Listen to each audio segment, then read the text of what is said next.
Welcome back to Durham Cathedral's online quiet day and to this first reflection. My name's Charlie Allen and I'm the Canon Chancellor here at the Cathedral. Although today I'm not here at the Cathedral because this quiet day takes place on the feast of St Hild, also known to many as St Hilda. And so I've come to a place connected with her story, St Hilda's Church, here on the headland in Hartlepool. It was here on the headland in around the year 648 that Hild arrived to oversee the life of a double monastery of monks and nuns, a monastery originally founded by St Aidan, whom we know so well from Lindisfarne. So this really is a place in which two of the prominent northern saints are celebrated, and prayer is tangible. As we enter into this quiet day, let me tell you about Hild, with a little help from the Venerable Bede, who recorded her life with great enthusiasm. Bede spoke of Hild as an example of the works of light, someone whose very life reflected something of the heart of God. As a fellow pilgrim on the way, he found her inspirational, and I suspect that we will too.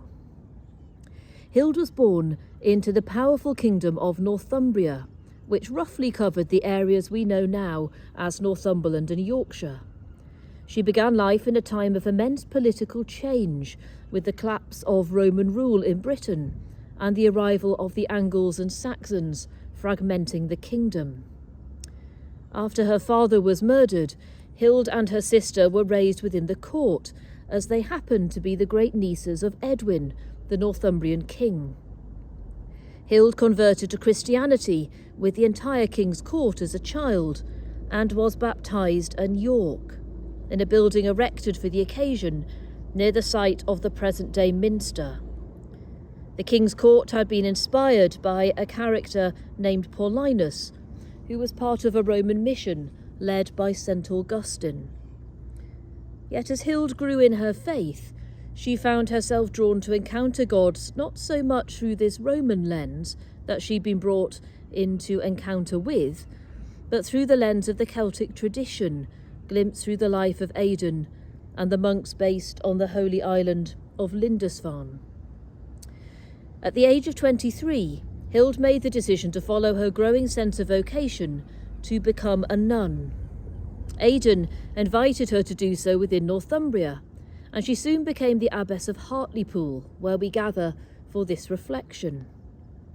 Around the year 657, Hild moved to Whitby to found the monastery there, and she became its first abbess. Our second reflection within this quiet day will be filmed in Whitby to celebrate the importance of that place in Hild's life, and it will be led by someone who has embraced that same vocation to become a nun in her own time. Hild's monastery at Whitby was another double monastery, which saw monks and nuns living and praying alongside one another in community. It was a good place to be, rooted in prayer and in care for creation and for one another as part of God's creation. It was a place that was outward facing, with even kings coming to talk to Hild as they discerned their path in life. Her wisdom and insight was appreciated and valued. Hild rejoiced in enabling others to flourish, to become more fully and completely the people that God had created them to be. Several of the monks in her care became bishops and took on roles outside of the monastery to support the wider Christian community and to care for the most vulnerable in the land. But Hild was concerned not just for kings and bishops and the other well-known people who sought her prayer and guidance. She cherished all God's people and was equally attentive to those whom others may have overlooked. A well-known example of this related to a young lay brother in the monastic community named Canon. She noticed that he had a gift for poetic verse and encouraged him in this distinctive vocation. He grew, of course, to become one of the first English poets whose name has stood the test of time. Hild was also known for her ability to work for peace where there were heated differences of opinion. She was committed to enabling opposing sides to find common ground, or at least to learn to disagree well.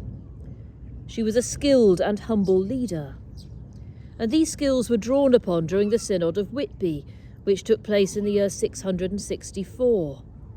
The meeting was called to resolve the date of Easter and to explore the bringing together of the Roman and Celtic traditions of Christianity.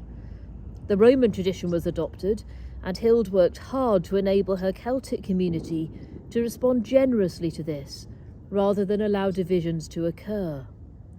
It will come as no surprise to hear that just as Hild lived her life well, so she embraced her death well too.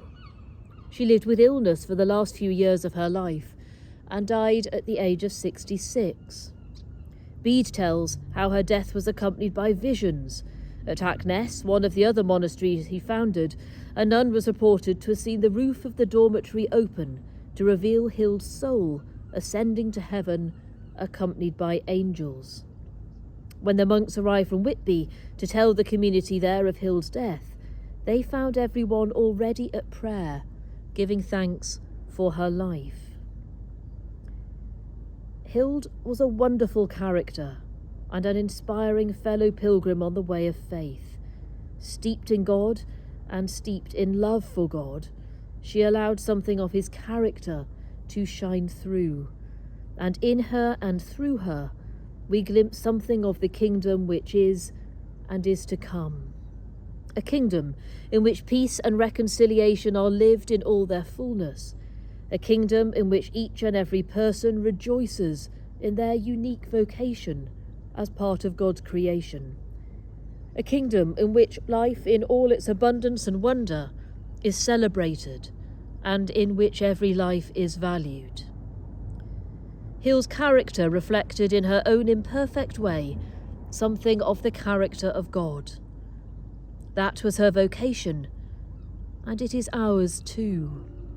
And we, like her, cannot help but immerse ourselves in it, if we immerse ourselves first in the love of God, and embrace the shaping and grounding that comes from a life of prayer lived with others. Bede described Hild as an example of the works of light. May God give us grace to be likewise in all that we are and in all that we do.